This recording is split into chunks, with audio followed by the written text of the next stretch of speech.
Pourquoi voir ces objets-là? Je dirais qu'il me semblait, et alors c'était peut-être là le point de référence de mon cheminement ou de mon piétinement, qui était au fond la question des expériences limites.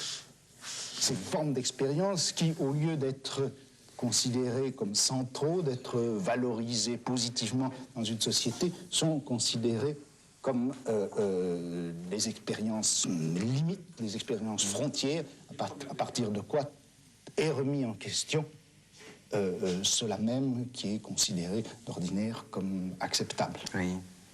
Alors, en un sens, faire de l'histoire de la folie une interrogation sur notre système de raison. Même chose pour le crime par rapport à la loi. Au lieu d'interroger la loi elle-même, et qu'est-ce qui peut fonder la loi, prendre le crime comme le point de rupture par rapport au système. Oui. Et prendre ce point de vue-là pour interroger qu'est-ce que c'est donc la loi. Prendre la prison comme ce qui doit nous éclairer sur ce que c'est que le système pénal, plutôt que de prendre le système pénal, de l'interroger de l'intérieur, de savoir comment il s'est fondé, comment il se fonde et se justifie, pour en déduire ensuite ce qu'a été la prison. Voilà. On pourrait peut-être se poser tout d'abord la première question, quand c'est que tout a commencé? Alors Michel Foucault, au fond, depuis quand sommes-nous ici? Pour moi, depuis le café, mais j'aurais envie de dire que c'est tout de même vers 1956 qu'il y a eu au moins 2 événements importants qui ont, je crois, en quelque sorte bouclé les séquelles de la guerre et puis inauguré quelque chose de nouveau. Je dirais, ça a été d'une part les événements de Hongrie et puis d'autre part, bien sûr, la guerre d'Algérie. Le gros problème avant la guerre et après la guerre, ça a été comment arriver à réduire cette série d'événements qu'ont été le fascisme et puis le massacre, l'Holocauste, etc. Et puis on avait évidemment la grosse machine. Faire rentrer de force dans un corset philosophique dominateur. Voilà. Et alors le marxisme était tout de même la grosse machine à penser l'événement. Et à partir de 1956, la grosse machine justement s'enrayait et puis les événements sont arrivés. Événements peut-être moins gros, moins gigantesques que ceux du fascisme et mais ils sont arrivés de plein fouet, et puis on n'avait plus rien pour les penser.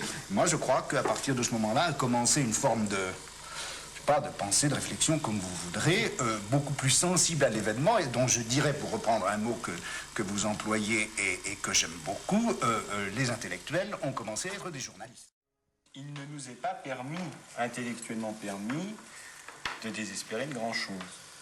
Et apprendre à désespérer quand il y a les camps de concentration, etc., finalement, est-ce que c'est pas justement un acquis depuis 1953, 1956, depuis l'insurrection? Vers les années 1950, 55, c'est dont on parlait tout à l'heure. Au fond, qu'est-ce que c'était que l'humanisme?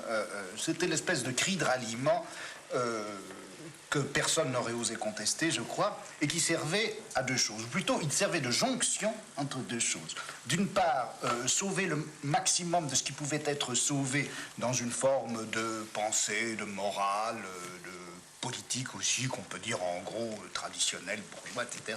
Et puis, sauver, d'autre part, mais en même temps, de manière à bien les raccorder, la nouvelle tradition du marxisme.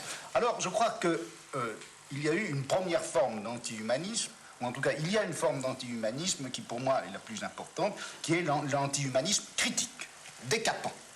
C'est-à-dire, ne cherchons plus ces transactions, ne cherchons plus ces frontières communes, n'essayons pas de sauver l'un avec l'autre. Derrière cette idée de l'homme total, complet, heureux, désaliéné, etc., qu'est-ce qui se cache, encore une fois, ce projet de sauver l'un et l'autre? Alors, décapons cela, et je crois que la vague de l'anti-humanisme au cours des années 55-60 a eu cette fonction politiquement importante et saine. Voilà, c'est-à-dire que peut-être maintenant, il s'agirait peut-être pour l'homme de se retrouver, mais évidemment pas de retrouver sa nature, car le début des contraintes est justement dans l'idée de nature humaine, à laquelle il serait bon d'être conforme, etc., et toutes les tyrannies. C'est peut-être ça, justement, c'est peut-être ça la philosophie, ou c'est peut-être ça, parce que ce que nous sommes en train de faire, c'est-à-dire ne jamais se donner l'homme ni comme préalable, ni finalement comme objectif.